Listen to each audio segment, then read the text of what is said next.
দেশের ওপেনার তামিম ইকবাল সর্বশেষ জাতীয় দলের জার্সিতে খেলেছিলেন 2023 সালের সেপ্টেম্বরে নিউজিল্যান্ডের বিপক্ষে। এরপর 1.5 বছরের বেশি সময় পার হলেও আর লাল সবুজের জার্সিতে দেখা যায়নি তাকে। আসন্ন চ্যাম্পিয়ন্স ট্রফি দিয়ে ফেরও জাতীয় দলে ফিরবেন তামিম, এই আশায় ভক্তরা।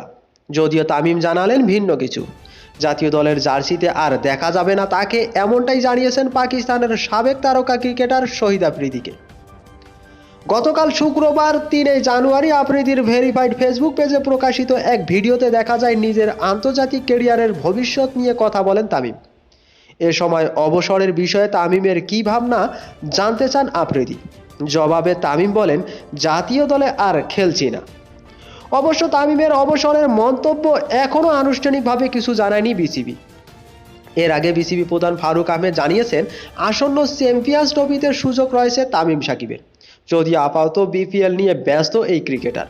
ফরচুন বরিশালের জার্সিতে খেললেও এখন নিজের চেনা ছন্দ খুঁজে পাননি। আগামী 19 ফেব্রুয়ারি পাকিস্তানে শুরু হবে চ্যাম্পিয়ন্স ট্রফির আসর। প্রথম ম্যাচে মুখোমুখি হবে পাকিস্তান ও নিউজিল্যান্ড, আর পরদিন মাঠে নামে বাংলাদেশ ও ভারত। এমন গুরুত্বপূর্ণ টুর্নামেন্টে তামিম সাকিবের সার্ভিস নিঃসন্দেহে মিস করতে চাইবে না বাংলাদেশ। তো শেষ পর্যন্ত তামিম ও সাকিব কি খেলতে পারবেন সেই আসন্ন ট্রফিতে, সেটা অবশ্য দেখার অপেক্ষা। তো এই তামিম ও সাকিব সম্পর্কে আপনাদের যদি কোনো মন্তব্য থাকে তাহলে অবশ্যই কমেন্টে জানাবেন। আর ভিডিওটি ভালো লাগলে লাইক এবং কমেন্ট করতে ভুলবেন না। সবাই ভালো থাকবেন, সুস্থ থাকবেন। আল্লাহ হাফেজ।